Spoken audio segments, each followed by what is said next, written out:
कर्मण्येवाधिकारस्ते मा फलेषु कदाचन मा कर्मफलहेतुः मा ते संगोस्तु अकर्मणि। तुम्हें अपने कर्म कर्तव्य करने का अधिकार है, किंतु कर्म के फलों के तुम अधिकारी नहीं हो। तुम न तो कभी अपने आप को अपने कर्मों के फलों का कारण मानो, न ही कर्म न करने में कभी आसक्त हो। गौड़ीय संप्रदाय के श्री भक्तिवेदांत स्वामी प्रभुपाद की टिप्पणी। यहाँ पर 3 विचारणीय बातें हैं: कर्म, स्वधर्म, विकर्म तथा अकर्म। कर्म, स्वधर्म वे कार्य हैं जिनका आदेश प्रकृति के गुणों के रूप में प्राप्त किया जाता है। अधिकारी की सम्मति के बिना किए गए कर्म विकर्म कहलाते हैं। और अकर्म का अर्थ है अपने कर्मों को न करना। भगवान ने अर्जुन को उपदेश दिया कि वह निष्क्रिय न हो, अपितु फल के प्रति आसक्त हुए बिना अपना कर्म करे। कर्म फल के प्रति आसक्त रहने वाला भी कर्म का कारण है। इस तरह वह ऐसे कर्मफलों का भोक्ता होता है। जहाँ तक निर्धारित कर्मों का संबंध है, वे 3 उपश्रेणियों के हो सकते हैं, यथा नित्य कर्म, आपातकालीन कर्म तथा इच्छित कर्म। नित्य कर्म फल की इच्छा के बिना शास्त्रों के निर्देशानुसार सतोगुण में रहकर किए जाते हैं।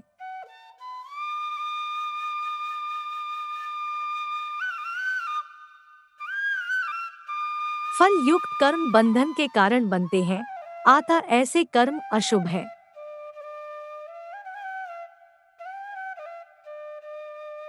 हर व्यक्ति को अपने कर्म पर अधिकार है, किंतु उसे फल से अनासक्त होकर कर्म करना चाहिए। ऐसे निष्काम कर्म निस्संदेह मुक्ति पथ की ओर ले जाने वाले हैं।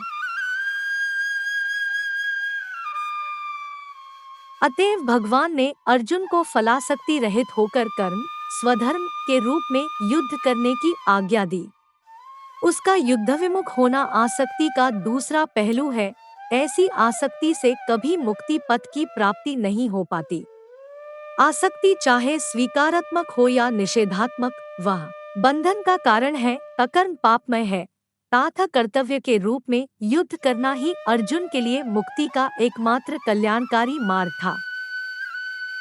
गौड़ीय संप्रदाय के श्री विश्वनाथ चक्रवर्ती ठाकुर की टिप्पणी। भगवान अर्जुन, जो उनके प्रिय मित्र थे, से ज्ञान, भक्ति और कर्म योग की प्रक्रियाओं के बारे में बात करना चाहते थे। ज्ञान और भक्ति योग के बारे में बात करते हुए भगवान ने माना कि ये दोनों अर्जुन के लिए उपयुक्त नहीं थे। फिर उन्होंने निष्काम कर्म योग की बात की। आप कार्यों के लिए योग्य हैं, लेकिन जो लोग फल की लालसा रखते हैं, उनकी चेतना बहुत अशुद्ध होती है, लेकिन आपका हृदय लगभग शुद्ध है। मैं आपके बारे में यह कह सकता हूँ क्योंकि मैं आपको जानता हूँ। लेकिन कर्म करने का परिणाम अवश्य आता है। किसी निश्चित परिणाम की इच्छा से कोई कार्य करने से आप उस परिणाम का कारण बन जाते हैं, लेकिन आपको उस तरीके से कार्य नहीं करना चाहिए। मैं तुम्हें वह आशीर्वाद देता हूँ और अपने कर्तव्य का पालन न करने या पाप करने में आकर्षित न हो, बल्कि उस कर्म से घृणा करनी चाहिए। मैं तुम्हें भी वह आशीर्वाद देता हूँ। श्री संप्रदाय के श्री रामानुजाचार्य की टिप्पणी। जहाँ तक वेदों में सिखाए गए और किसी न किसी परिणाम से संबंधित अनिवार्य, सामयिक और वांछनीय कृत्यों का सवाल है, सत्व में स्थित एक साधक, आपको केवल उन्हें करने का अधिकार है। ऐसे कृत्यों से प्राप्त होने वाले ज्ञात फल पर आपका कोई अधिकार नहीं है। फल की इच्छा से किया गया कार्य बंधन का कारण बनता है, लेकिन फल पर ध्यान दिए बिना किए गए कार्य मेरी पूजा बनते हैं और मुक्ति का साधन बन जाते हैं। कर्मों का फल भोगने के विचार से उनका एजेंट मत बनो। यहाँ तक कि जब आप, जो शुद्ध सत्व में स्थापित है और मुक्ति के इच्छुक हैं, कार्य करते हैं, तब भी आपको अपने आप को एजेंट के रूप में नहीं देखना चाहिए। इसी तरह यह भी सोचना जरूरी है कि आप भूख और ऐसी अन्य शारीरिक आवश्यकताओं को भी संतुष्ट करने का कारण नहीं बन रहे हैं। बाद में कहा जाएगा कि कर्म के अभिकरण और फल की इच्छा, इन दोनों को गुणों से संबंधित माना जाना चाहिए। ऐसा सोचकर काम करो। अकर्मण्यता के संबंध में, अर्थात कर्तव्यों के पालन से विरत रहने के संबंध में, जैसा कि आपने कहा था, मैं युद्ध नहीं करूंगा, ऐसी अकर्मण्यता के प्रति आपके मन में कोई आसक्ति न हो। तात्पर्य यह है कि आपकी रुचि इस युद्ध जैसे अनिवार्य कर्तव्य के ऊपर वर्णित रीति से पालन करने में ही रहे।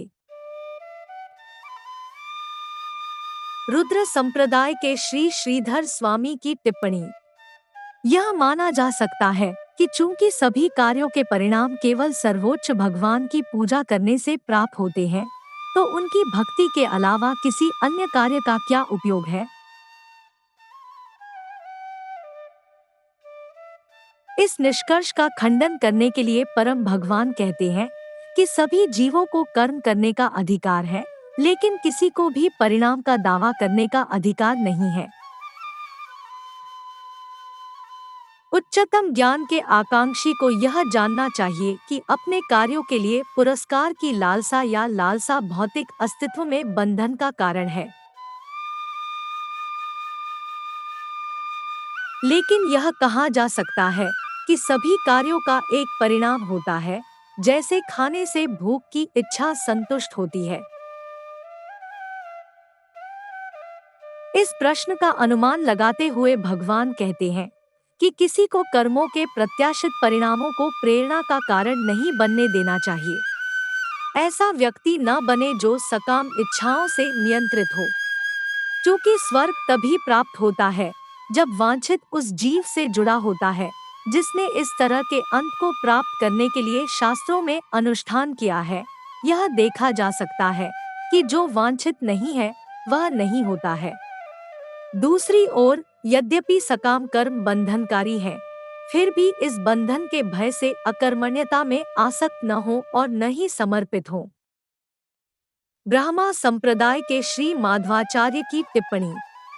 सांसारिक इच्छाओं द्वारा नियंत्रित देहधारी आत्मा को निंदनीय माना जाता है। यहाँ तक कि स्वर्गीय भोगों की इच्छा से भी बचना चाहिए, क्योंकि उनमें सकामता का कलंक भी है। इसलिए आध्यात्मिक बुद्धि रखने वालों के लिए पुरस्कार की इच्छा के लिए प्रेरणा उचित नहीं है।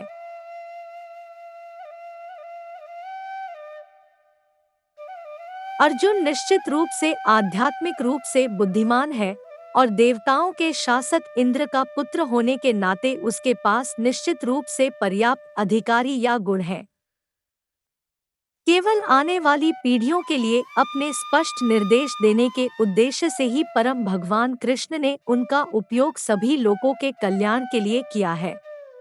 केवल पुरस्कार की इच्छा से प्रेरित वे कार्य ही निषिद्ध हैं, क्योंकि सभी पुरस्कार तथ्यात्मक रूप से सर्वोच्च भगवान द्वारा स्वतंत्र रूप से निर्धारित किए जाते हैं। इसलिए यह कल्पना करना सही नहीं है कि जो भी पुरस्कार किसी को मिलता है वह केवल उसके अपने प्रयासों के कारण होता है। इसी प्रकार सकाम फल की इच्छा भी ऐसी किसी आकांक्षा के बिना ही प्रदान की जाती है। इसलिए कोई भी कार्य न करने पर भी विपरीत परिणाम प्राप्त हो सकता है और यह देखा जा सकता है कि फल न तो ज्ञान से मिलता है और न ही इच्छा से। आध्यात्मिक रूप से स्थित व्यक्ति पुरस्कार के प्रति अनासक्त होकर कार्य करता है। वास्तव में कार्रवाई का तरीका ऐसा ही है। न तो इच्छाओं को स्वीकार करने से और न ही इच्छाओं को अस्वीकार करने से ज्ञान प्राप्त होता है। मनुष्य को फल प्राप्ति की आशा से तपस्या नहीं करनी चाहिए, अन्यथा ये कर्म भी निष्फल हो जाते हैं। कर्तव्य के रूप में इच्छा के बिना किए गए कार्य ज्ञान से भरे होते हैं।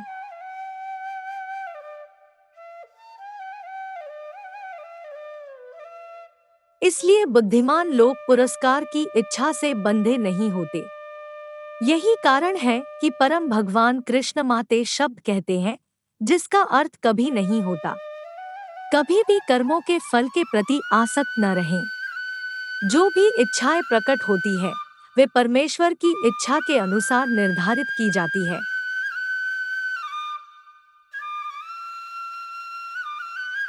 जो लोग परम भगवान कृष्ण की अहेतुकी दया प्राप्त करते हैं, वे परम भगवान के भक्त हैं और उनकी कृपा से वे केवल उनकी सेवा करने की इच्छा से ही धन्य हो जाते हैं।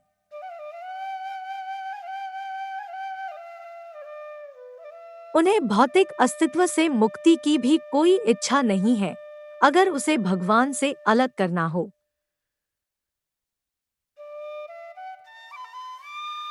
जब उनसे किसी इच्छा को पूरा करने के लिए अनुरोध किया जाता है, तो उनकी एकमात्र इच्छा जन्म जन्मांतर उनकी सेवा में बने रहना होती है।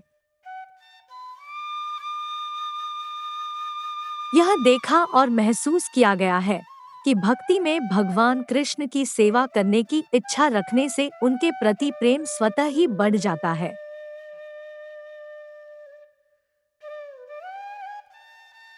तो इससे यह समझा जा सकता है कि जो लोग सच्चे ज्ञान से ओतप्रोत हैं, वे परम भगवान कृष्ण की अनन्य भक्ति करते हैं। केवल कर्म ही वह सब कुछ है जिसके जीवधारी हकदार हैं। हालांकि परिणाम देना केवल परम भगवान कृष्ण की शक्ति के भीतर है। तो यह स्पष्ट है कि जो व्यक्ति फल की इच्छा से संचालित होता है, वह ठीक से स्थित नहीं है और उसने अवचेतन रूप से सर्वोच्च भगवान की अचूक स्थिति को हथियाने के असंभव भ्रम की इच्छा की है।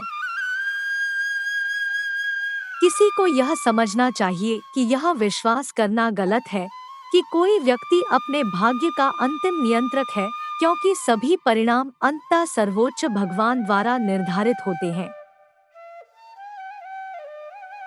पेंगी धर्मग्रंथ में पाए जाने वाले इस रहस्योद्घाटन कथन से यह फिर से स्पष्ट हो गया है कि जीव हमेशा सर्वोच्च भगवान से अलग होते हैं।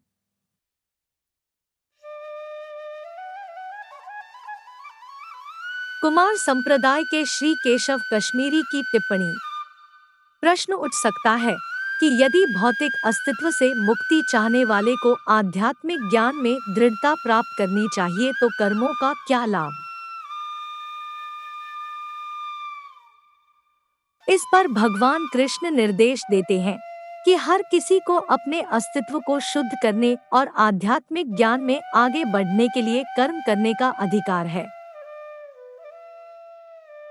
लेकिन किसी को अपने मन में यह नहीं सोचना चाहिए कि कर्म करने के अधिकार से उसे पुरस्कार मिलता है।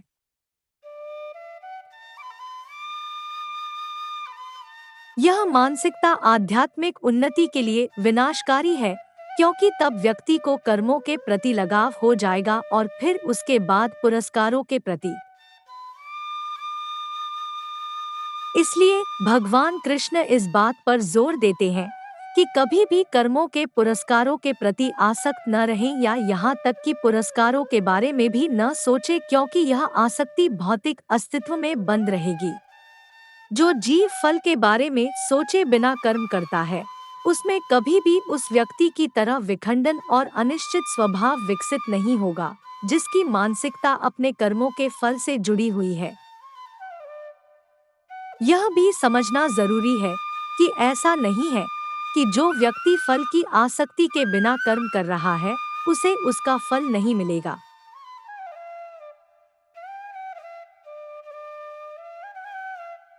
इसके विपरीत उन्हें निश्चित रूप से पुरस्कार भी मिलेगा, लेकिन अंतर यह है कि वे पुरस्कार के बारे में चिंतित नहीं हैं और पुरस्कार को अपनी गतिविधियों की प्रेरणा का कारण नहीं बनने देते हैं।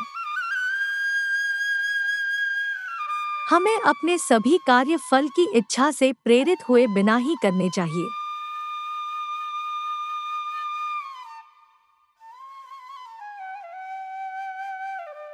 अब इसके विपरीत यह प्रस्तावित किया जा सकता है कि पुरस्कार के लिए प्रेरणा के बिना कार्य करने के बजाय शायद कोई कार्य न करना ही बेहतर हो सकता है।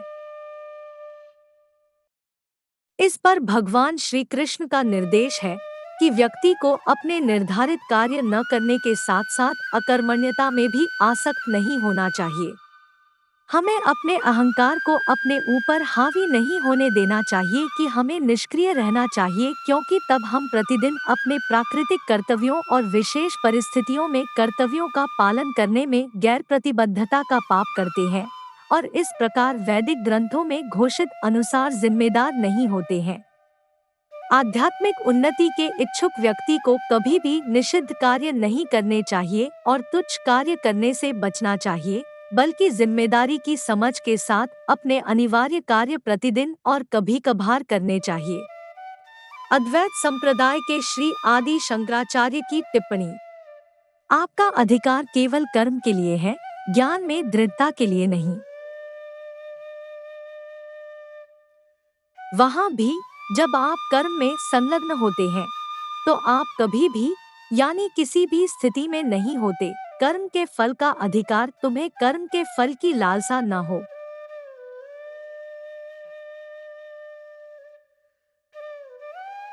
जब भी आपको कर्म के फल की लालसा होगी, आप कर्म के फल प्राप्त करने के साधन बन जाएंगे।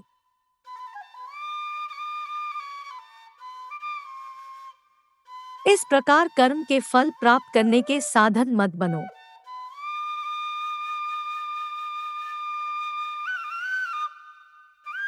क्योंकि जब कोई कर्म के फल की प्यास से प्रेरित होकर कर्म में प्रवृत्त होता है तो वह कर्म के फल की उत्पत्ति का कारण बन जाता है।